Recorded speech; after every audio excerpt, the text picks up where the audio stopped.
Hey, what is going on, everybody? Boilon here, back for another video here on Marvel Strike Force. And today at 2 p.m., we do have the release of Man-Thing, which means we have another episode of Should You Core Man-Thing Edition. Now, there is a lot of things to take into consideration with this one. He is the final character of the Night Stalkers team, but we're also in a period of time where I think we're more than ever spending a lot of power cores just in general, whether it's in the game, in events, or on characters, that I think it's really important to understand how good this character is going to be and whether or not he's deserving of any of your power cores amidst a lot of the current things that are ongoing. And hopefully by the end of the video, I'll have my conclusion on that. So if you're ready to go, let's boil this down.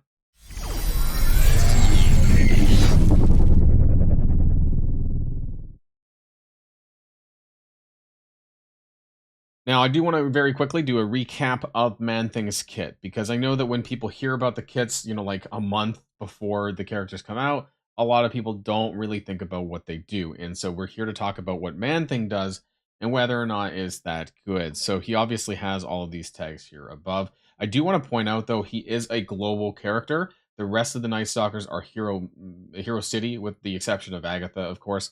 But Moon Knight, Blade, and Oath are all Hero City.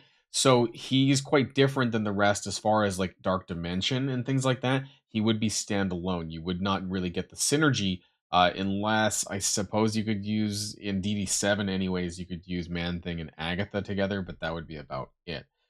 So let's talk about his basic attack. Actually, let's jump down to the pass is really important to really understand the character. So Nexus Guardian, on spawn, if this character has 3 or more Night Stalker allies, gain taunt and immunity. I'll tell you what I don't like about this as far as plug and play, is that he requires almost a full team in order to gain spawn taunt. Whereas so many other characters are able to do it by themselves with Sasquatch, Absorbing Man, and I'm probably missing one. Gladiator, of course, right? That's the big one. But Gladiator and Sasquatch for sure can spawn taunt without any other team members. And so I think this is a pretty big hit against Man-Thing's plug and play ability. On enemy turn, bury yourself for 10. This part's pretty good, and especially like when he becomes farmable, this could be quite a lot of barrier being stacked up against him over time. But I think at low stars, it'd be kind of meh. While this character is above 50% health, this character cannot gain stun. That is nice, but of course, unless you have big stars, he is probably not going to be that great. When this character drops below 50% health, again, self-preservation, clear taunt, gain stealth, and 3 regen. A lot of this stuff is pretty common for tanks. Gain 20% speed. Night Stalker allies gain 20% speed. Now, we are going to go and after we go through the kit, I am going to bring up the stats table. We will take a look at this. I forget what it was now, like, because it was changed. Is it 95? On Man-Thing, like he is definitely the slowest character on the team for sure, and he is a tank. But that even with this, it doesn't even raise it that high. Now, for the rest of the allies, that 20% speed is good, and it is usable in all game modes. So I think that's what's going to make Man-Thing more viable in a PvP sense in the Night Stalkers. When we start using Night Stalkers in War, in Cosmic Crucible, you're really going to need Man-Thing there to make them go faster than other characters. Other than that, Night Stalkers are pretty bad actually in PvP, or at least right now they are, because they can be countered in Crucible, for example, by new warriors. But do keep in mind there is going to be some new rules that's going to be hitting up this. I think we're pretty at this point. By the time this video goes out, we're done the Crucible season. There's going to be that raid room, right? And so things are going to change there. Speaking of raids, in raids before this character takes a turn, enemy protectors cannot gain immunity. This is a direct FU to Gladiator in the Orcus raids. And before this character takes a turn, ability block cannot be applied to self or any Night Stalker allies, saying FU to Void Knight and the boss node. And the thing is, what I heard is that you don't even need Man-Thing to beat the Orcus raids, that you can do this with a 4-man Night Stalkers team. But we'll talk about that in a bit. His basic, primary and adjacent targets for 370, that's actually fairly high. If any target has slow, apply stun. Now, if any target has slow, so this is a multi-hit stun. If they have slow, that's pretty interesting. Apply slow for 2 turns. Now, that's interesting too, because it's not the other way around. So the slow doesn't apply, and then it's the stun. It's like if they happen to have, sorry, this is the special. What am I talking about? We're gonna have to jump back up. But anyways, it's still pretty crazy on a cooldown of 4. So this is where I can see some applicability. It's a pretty interesting skill.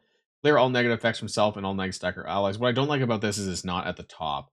I hate when clearing happens at the end rather than the start. So if he had offense down or some other things, he's not able to clear that before he actually does the damage. Apply defense up for 1 turn, unfortunately, to self. And all Night Stalker allies. His basic 280% damage and apply 1 slow. That's to the single target, and then bleed to any non-Daredevil target. That's funny. Gain 2 regen and apply defense up to. So it's actually a pretty decent basic. I would consider using Striker, I think, on him if all of that stuff triggers. I don't know what the safety attack is, but if all of that happens, I would actually probably use a Striker attack, honestly, on him. Bog Bash's ultimate attack all enemies for 400% damage. Plus, prolong the duration of all negative effects, excluding ability block, stun, and trauma by 1. And then slow for 2 turns to all enemies. So this is a pretty decent attack. Like his kit is decent. It's pretty good actually. And raids clear, disrupt from self, plus gain safeguard for 2 turns. What I don't like is, I guess this isn't to the team, but I suppose in I think they only get safeguard in raids. I'm pretty sure that Oath gives safeguard to the team if there's enemy controllers, because that's supposed to counter gore. And then this one clears, say, gives safeguard for 2 turns to himself in raids only. None of them do safeguard outside of raids, and that's a little bit disappointing because even characters like Hank Pym give safeguard to the team outside of Crucible, and a few of the other characters do as well. So this one, yeah, I think in the new stat era and power creep, I'm surprised that there isn't more safeguard for the Night Stalkers. Taunt for 2 turns, defense up for 2 turns to the team, and clear 2 negative effects himself and all Night Stalker allies. Again, I just really prefer when the cleanse is like towards the beginning, but that's just me. Some of them do, and some of them don't. So that's the kit for Man Thing. I do think it's actually a good kit. What I don't like though is his tanking capability is kind of blocked behind him having the almost the entire team. And that is a big hit against him. That's what I don't like the most. Also, he is very slow. Even with the 20% speed, he is very slow. And so getting up that taunt quickly is going to be a challenge, especially if you don't have the full team, but even with the full team. So we'll have to see about that one. And I do want to talk about his character stats though. And we aren't, I don't know, we can just let's do Striker purple 3. I know you're not going to have that. Let's cut the diamond. 7-7. Oh, that's the wrong button. 7-7. Calculate power. And then let's scale by health. We can zoom in a little bit. So Man Thing is quite healthy, right? 6.7 million. He's equivalent to Sentinel, and he's pretty much the same as Gladiator as well, which puts him in a pretty good position for that.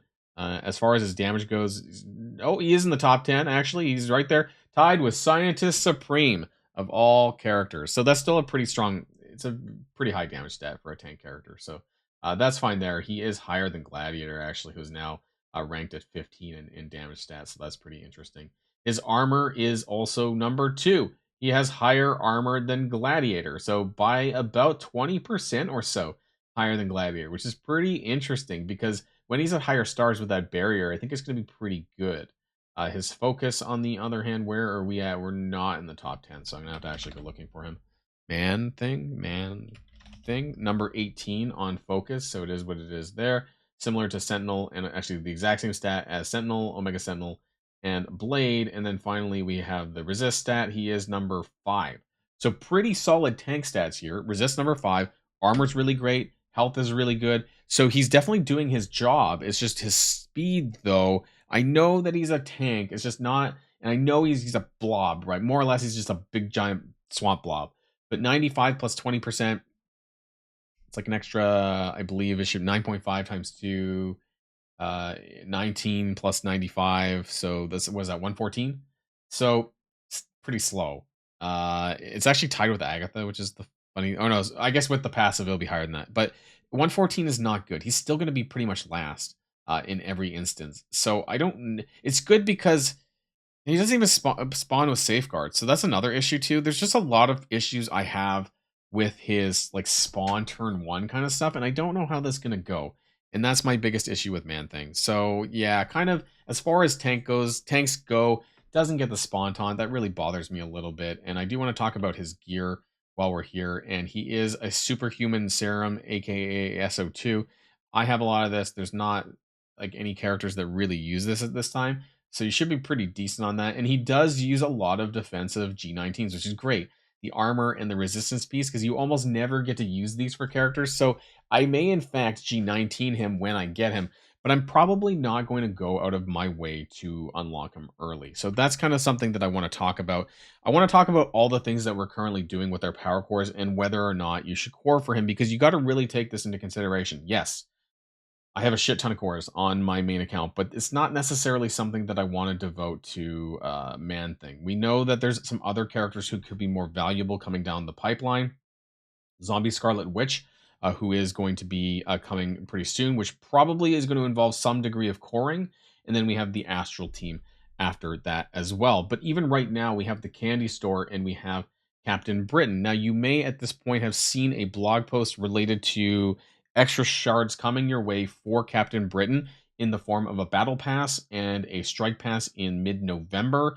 And also there's going to be a showcase event with a milestone that's going to include some extra Captain Britain shards as well. So, for me, I'm actually still coring for Captain Britain, among other things, to buy the Awakened Ability materials and some various G19 gear. And so that's where some of my daily cores are going, and why I don't really have a lot for Man Thing at this point, or that I want to put towards him.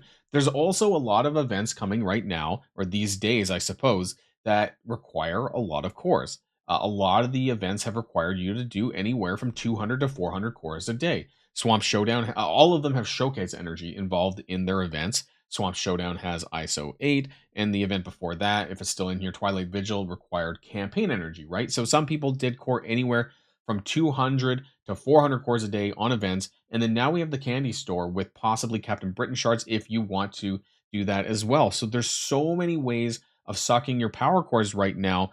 I think it's very hard to consider the validity and whether or not you should whether or not you should spend the extra cores that you do have, if any, on Man Thing. And one thing that I do want to point out finally is whether or not you need Man Thing for the raids.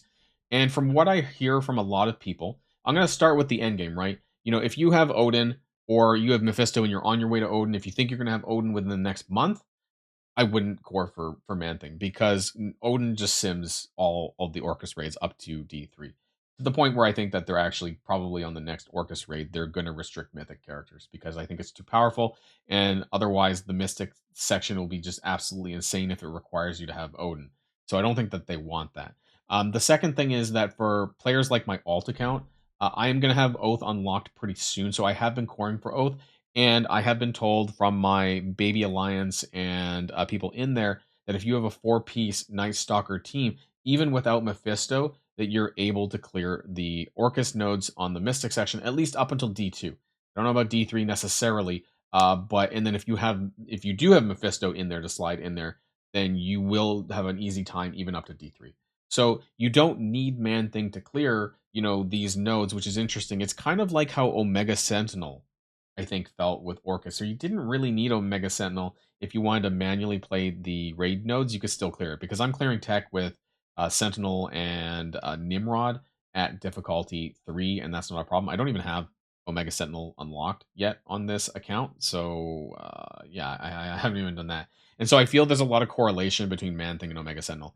One thing that I will say, however, is that if you do want to use them within a context of PvP, though, for the Night Stalkers team, then you are going to want Man Thing. So for Cosmic Crucible, maybe for that raid room, right, that's coming up pretty soon, or for Alliance War, you're going to want the 20% speed bonus from Man Thing that gives to the rest of the team. And that's going to be very important to their increased usage overall. And I think that would be the main reason why you would want to core for Man Thing, is if you've already got lucky or you've been all in on this Night Stalkers team, then Man Thing would complete the rest of the puzzle. So it wouldn't make sense to leave him out if you already have the other 4 and you really want to complete that. So that's just some of my thoughts on Man Thing. Let me know what yours are in the comments down below.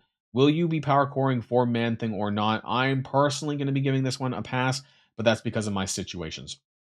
Also, way too much stuff involving power cores right now that I think is kind of important for us to hold on to some of this for future stuff. That's just my thoughts anyways. He's not game breaking enough as a single character that I think it warrants it. So that's going to be the end of this video, everyone. And until next time, stay safe and healthy, and I'll see you all later. Boilon signing out.